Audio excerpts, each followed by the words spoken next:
Celui-ci, une introduction générale, la problématique de l'étude, les considérations méthodologiques, la définition des concepts. Et dans le fond du sujet, nous parlerons de l'évolution de la dynamique parlementaire au Bénin et au Togo, de la structuration et de la portée de la communication au Parlement du Bénin et du Togo. Nous allons faire quelques comparaisons entre les deux parlements du point de vue de leur structure fonctionnelle et de leur structure de communication. Le parlementarisme dans l'espace UEMOA. Quand je parle de l'espace UEMOA, je parle du Burkina Faso, je parle de la Côte d'Ivoire, je parle de la Guinée-Bissau, je parle du Mali, du Niger, du Sénégal, et enfin des deux pays d'études, le Bénin et le Togo. Alors, le parlementaire a continué jusqu'aux dernières élections du 22 novembre 2020, qui a été couplé en même temps avec la présidentielle où le président Kaboré a été réélu. En Côte d'Ivoire, depuis 1952, un conseil général, et il y a des noms forts qui sont collés au système parlementaire ivoirien, c'est Houphouët-Boigny et c'est Philippe Yassé. En Guinée-Bissau, les choses ne sont pas aussi apaisées. De toute l'UEMOA, la Guinée-Bissau est considérée comme le pays démocratiquement pagailleur. C'est un pays où il y a beaucoup de perturbations. C'est un pays qui a fait les premières élections en 1994 avec un parti dominant, le PAIGC, qui est à l'origine de tous les problèmes politiques dans ce pays-là. Il y a le Mali qui était appelé Soudan français, qui en 1959 a installé une assemblée constituante, qui est devenue assemblée législative en 1959. Et là, maintenant, le processus parlementaire a continué. Là, nous sommes à un organe de transition depuis le départ forcé du président Ibrahim Boubacar Keïta. Au Niger, une assemblée représentative en 1946. Au Sénégal, c'est depuis 1879, de 1879 à 1920, que le Conseil général a été installé, suivi du Conseil colonial de 1920 à 1946. Une assemblée territoriale, des assemblées législatives, etc., etc. Alors, venons-en aux deux pays d'études, le Bénin. C'est en 1945 que la première expérience parlementaire a été faite au Bénin. Des personnalités ont été élues au nom de la colonie. 1959, la première expérience parlementaire daoméenne, et ceci jusqu'en 1972, où il y a eu un coup d'État, le 26 octobre. Et de 1972 à 1980, il n'y a pas eu d'organe législatif. On n'a pas installé de parlement. Donc c'est le pouvoir militaire qui s'arrogeait le pouvoir de législateur. Le 4 février 1980 a été installée la première Assemblée nationale révolutionnaire, avec le président Adjo Bokonyas, avec 9 vice-présidents. Adjo Bokonyas, décédé le 17 octobre 1982, est remplacé par Romain Filon-Guézo, qui va finir le mandat en 1984. Il y a eu plusieurs législatures de l'Assemblée nationale révolutionnaire jusqu'en 1990. Et en 1990 a eu lieu la conférence nationale. Un organe de transition, le Haut Conseil de la République, est installé de 1990 à 1991, dirigé par Monseigneur Isidore de Souza. Et de 1991, où a été installée la première Assemblée nationale de l'ère de renouveau démocratique, à 2019, 8 législatures se sont succédées, législatures de 4 ans de mandat, législature démocratiquement installée, avec des noms comme Maître Adrien Roubedji qui a fait 3 mandats, Bruno Amoussou 1 mandat, Kola Oleidji 1 mandat, Nago 2 mandats successifs, et Bravonou qui est en cours de mandat. Au Togo, les Togolais sont allés aux urnes pour la première fois pour élire l'Assemblée représentative le 25 octobre 1946. En 1952, une Assemblée territoriale du Togo, en remplacement de l'Assemblée représentative. En septembre 1956, une assemblée territoriale qui est devenue assemblée législative avec la loi Gaston Defferre. 1958, une chambre des députés. 1961, une assemblée nationale. Et le 13 janvier 1963 est intervenue la mort de Sylvanus Olympio qui met fin à la législature en cours. Et de nouvelles élections ont été organisées le 5 mai 1963. Et de 1967, comme pareil au Bénin, de 1967 à 1979, il n'y a pas eu d'organe de législation au Togo. Alors, de 91 à 94, il y a une transition après la conférence du Bénin, une transition qui n'a pas connu les mêmes fortunes qu'au Bénin. Cette transition a duré longtemps. Dirigé par l'organe qui a dirigé la transition, c'est le Haut Conseil de la République également, dirigé par Monseigneur Kozro. De 1994 à 2005, il y a une continuité parlementaire. Et le 5 février 2005 est intervenu un événement majeur, la mort de Yassingbe et Adema. Vous vous rappelez que celui qui était le président d'alors, Famari Nachaba, était hors du pays. Il a été interdit de descendre à Lomé. Son vol a été dévié sur Cotonou. Pendant ce temps, Foy Yassingbe est devenu président de l'Assemblée nationale, puis président de la République. Au pêchoir, des noms comme Abbas Bonfo, Dama Dramani, et la première femme qui est en cours de mandat, qui a occupé le poste, Yawa Tibodi Tchegan. En définitive, depuis les indépendances, et notamment le renouveau démocratique des années 90, les expériences parlementaires se sont poursuivies. Mais se sont poursuivies avec quel résultat? Avec quelle efficacité? Et c'est la question centrale. Ce sont ces interrogations qui ont suscité la question centrale, qui est formulée comme si les parlements du Bénin et du Togo sont-ils dynamiques autant dans leur fonctionnement que dans leur communication institutionnelle et politique. Quelques questions subsidiaires. Quel est l'état de fonctionnalité des parlements du Bénin et du Togo? Les initiatives, outils et méthodes de communication mises en œuvre dans ces parlements se mesurent-ils aux exigences de visibilité d'une institution de représentation nationale? Alors l'objectif global, c'est d'analyser les capacités fonctionnelles des deux parlements à faire face à leur mission et de déterminer les forces et faiblesses qui sont les leurs en matière de communication tout en proposant des approches de solutions.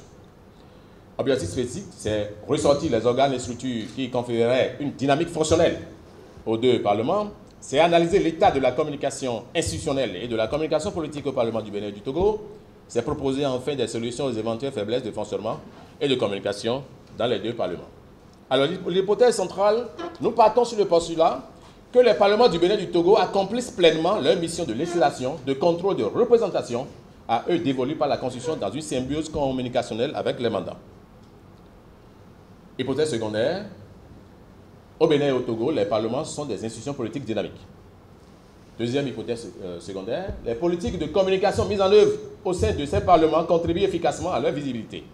Et puis, la passerelle communicationnelle entre mandat et mandataire est défectueuse au Bénin et au Togo.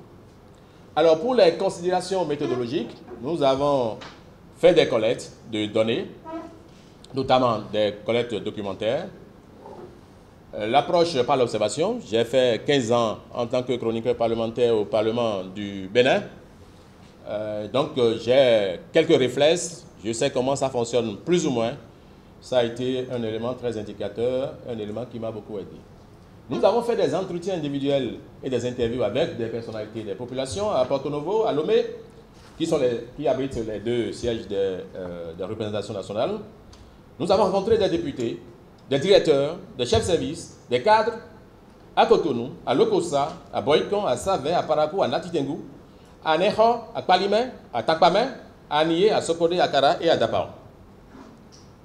Alors, il y a deux notions qui nous paraissent très importantes. C'est la notion de parlement et la notion de communication. Et de toutes mes recherches, j'ai gardé la définition qu'en ont faite les professeurs Francis Akindes et Victor Tokbano.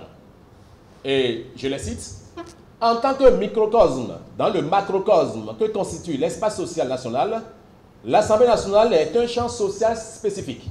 Et comme tout champ, elle possède des règles de jeu formelles, mais aussi des enjeux spécifiques. Elle est un espace de lutte ayant pour finalité l'appropriation d'un capital spécifique et ou la redéfinition de ce capital. Les définitions les plus ordinaires foisonnent.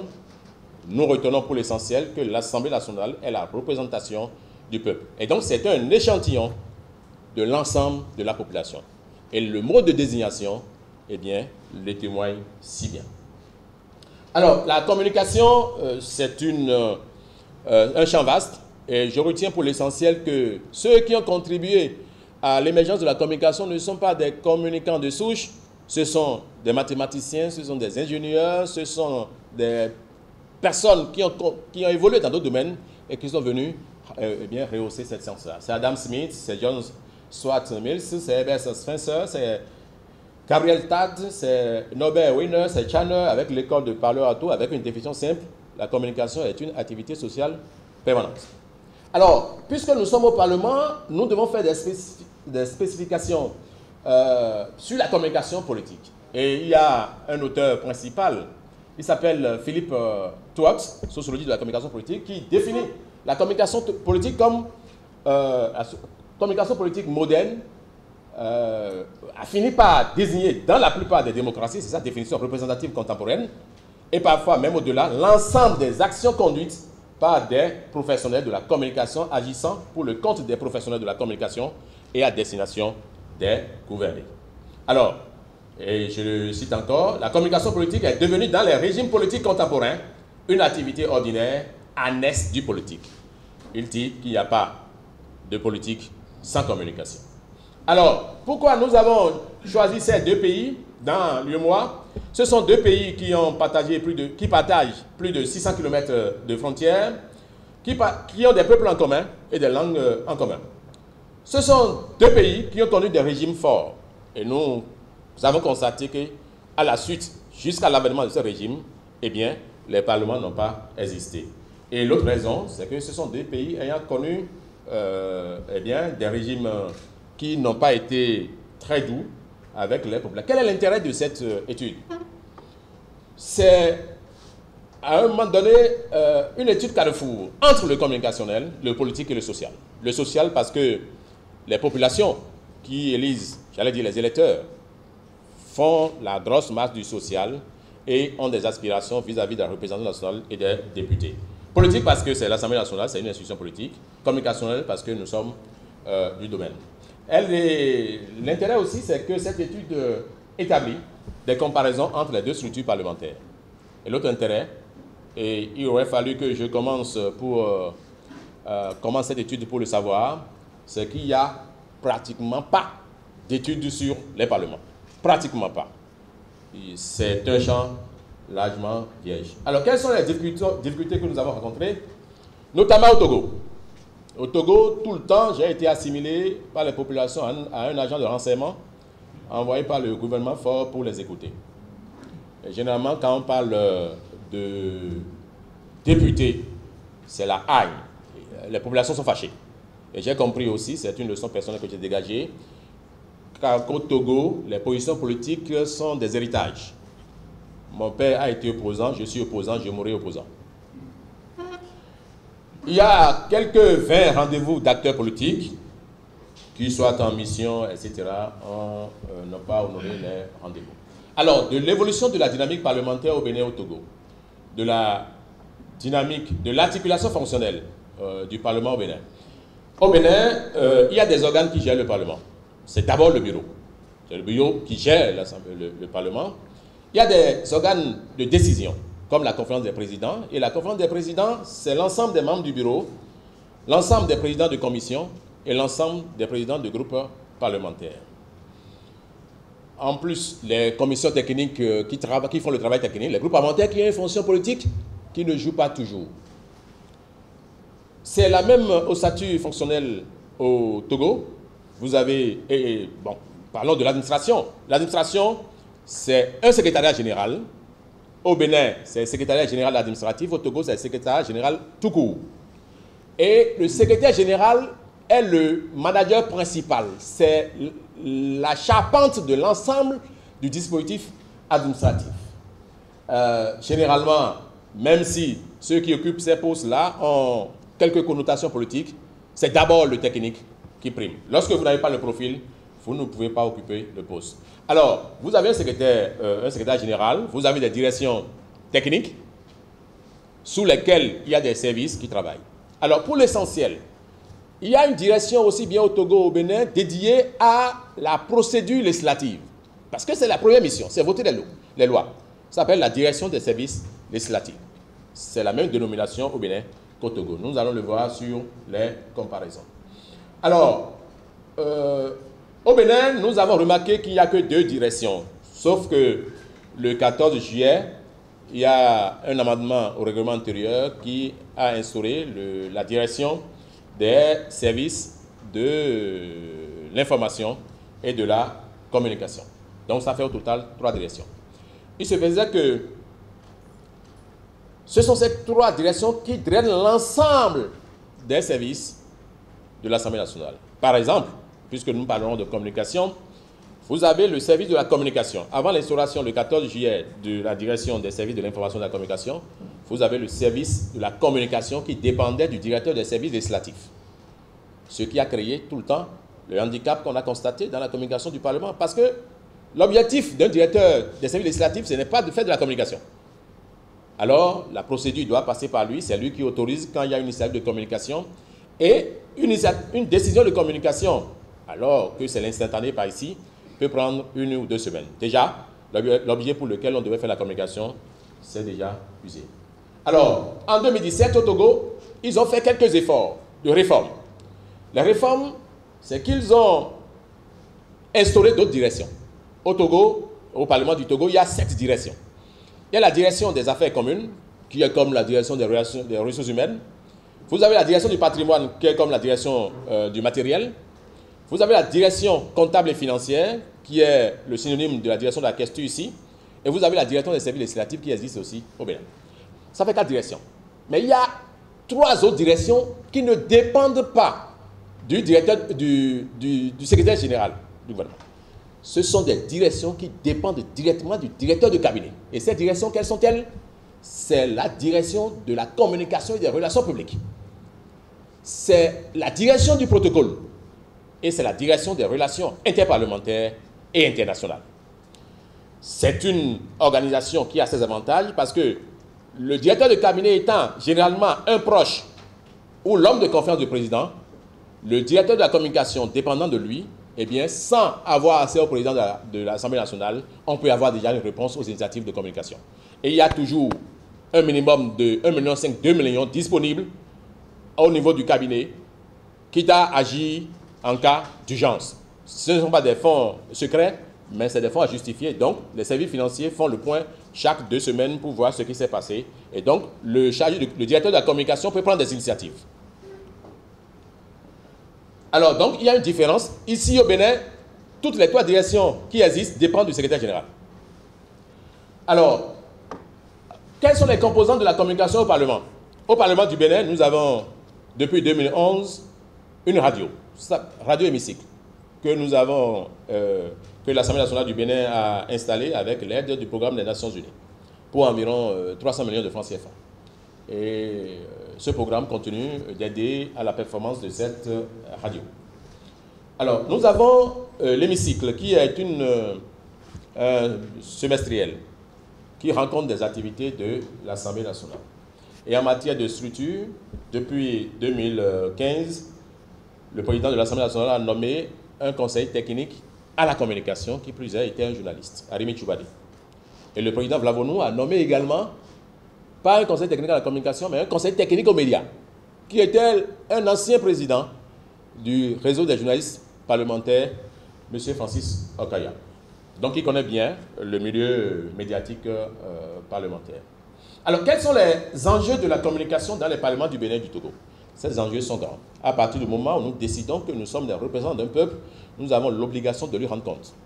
Le retour n'est pas toujours évident, parce que les populations dans les villes du Bénin et du Togo soutiennent que les députés ne viennent les voir que lorsque leurs mandats sont en terme, lorsqu'elles veulent renouveler leur mandat.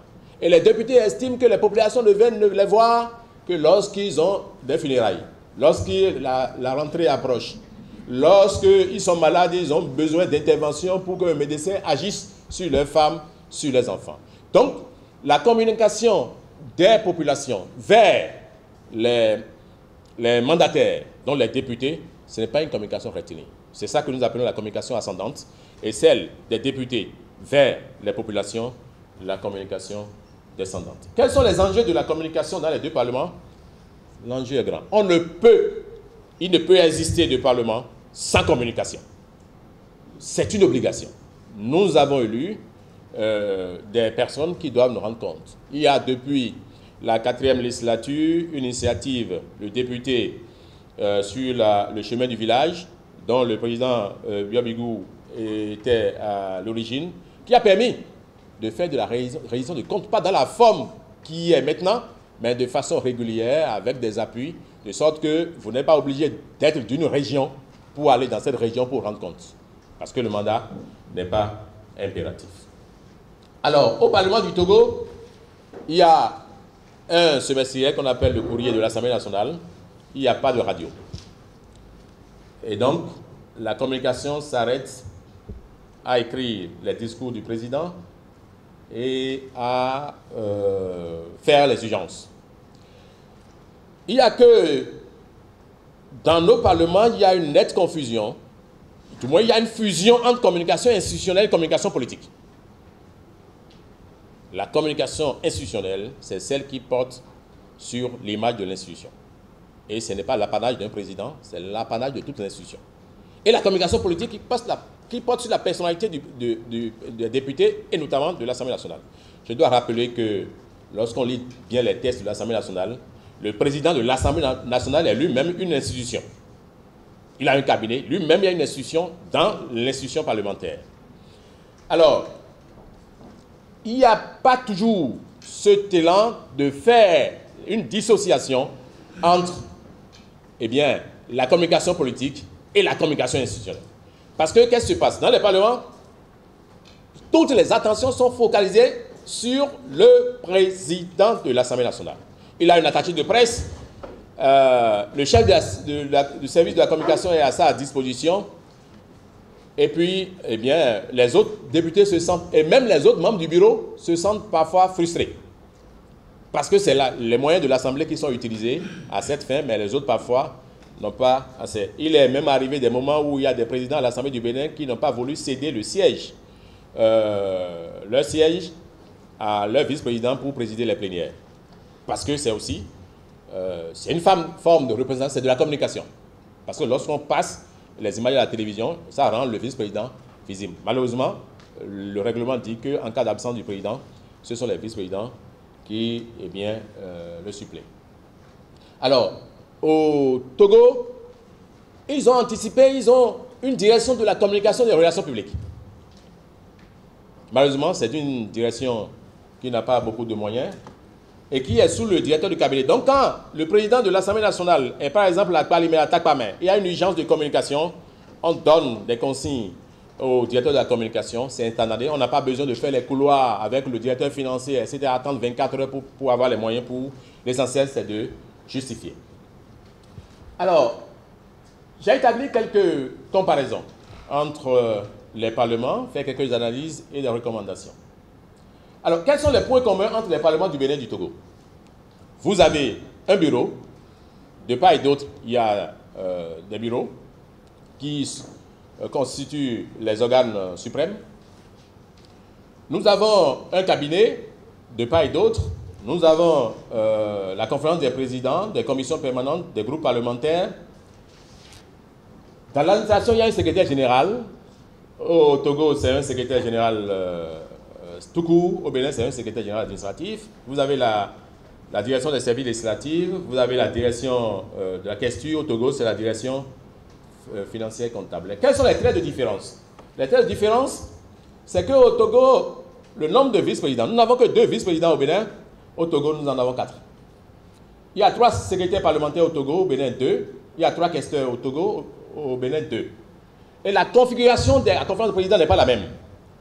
Au Togo, les questeurs et les secrétaires parlementaires ne font pas partie de la conférence des présidents. J'ai posé la question au secrétaire général pourquoi. Il m'a dit, on a dit conférence des présidents, ils ne sont pas présidents. Nous avons des directions techniques qui sont sous l'autorité du DC. Au Togo, au Bénin, le DC n'a aucune responsabilité par rapport aux directions techniques. Au Togo, les groupes parlementaires sont très limités. Et c'est maintenant que nous en revenons là, parce qu'il est dit dans le règlement intérieur, l'article 26, alinéa 3, qu'aucun parti représenté à l'Assemblée nationale ne peut considérer plus d'un groupe parlementaire. Donc c'est clair, il n'y a pas de dissension après, je vais être président, il n'y a pas. Le Togo n'a pas d'autonomie financière. Et donc pour acheter un véhicule, il faut faire recours au ministre des Finances. Il y a 7 directions au Togo, il y a 3 au Bénin. À l'analyse, au Bénin et au Togo, il y a une perception très mitigée du Parlement par la population. Les populations pensent que les parlementaires existent pour eux-mêmes, ils travaillent pour eux-mêmes. Ils ont leur véhicule, leur passeport diplomatique, leur assurance santé pour eux et pour leurs enfants. La communication ascendante, population, mandat, population et député, député-population, totalement différentes. Alors, il faut, comme recommandation, renforcer les actions de communication, créer au Bénin et mettre sous la direction du directeur de cabinet des directions techniques, légaliser la cellule de communication, parce que depuis que le président Flavonou est là, il a créé une cellule spéciale de presse qui s'occupe de son image. Cette initiative décongestionne la direction des services de l'information et de la communication qui fait de la communication institutionnelle. Alors, il faut instituer de nouvelles directions dans l'administration parlementaire. Et il faut dépolitiser l'administration parlementaire. C'est difficile de le faire dans une institution politique.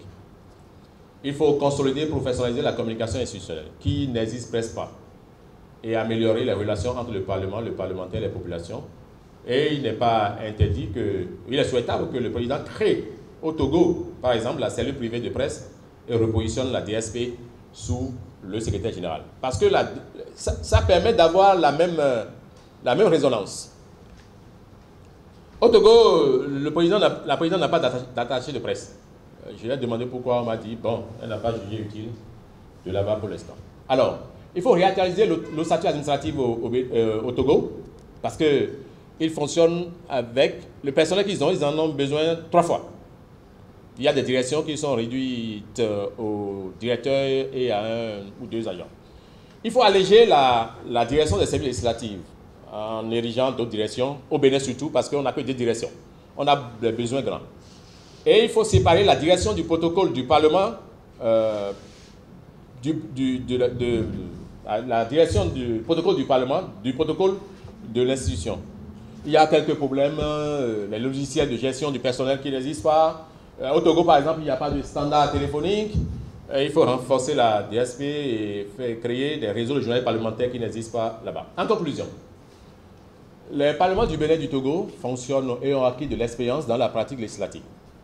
Mais il reste qu'ils doivent braver la politisation de leur administration, le manque de personnel et de personnel qualifié, la lenteur pour se mettre au pas de la performance. Quant à la communication institutionnelle, elle doit être réorientée vers les mandants. Les populations doivent se sentir informées de ce que fait le Parlement. Et enfin, la communication politique doit être renforcée pour réduire la distance entre mandataires et mandants. Et je finis par cette citation, puisque j'ai encore 1 minute, du professeur Théodore Hollo, à l'occasion des 35 ans d'existence de l'École nationale d'administration. Il disait ceci: le Parlement est le lieu où se formalise le consensus qui définit les règles d'une gestion pacifique des contradictions inhérentes à toute société humaine. Et malgré les faiblesses conjoncturelles et structurelles, il demeure toujours vital pour la consolidation de la démocratie et l'état de droit. Fin de citation. Je vous remercie pour votre attention.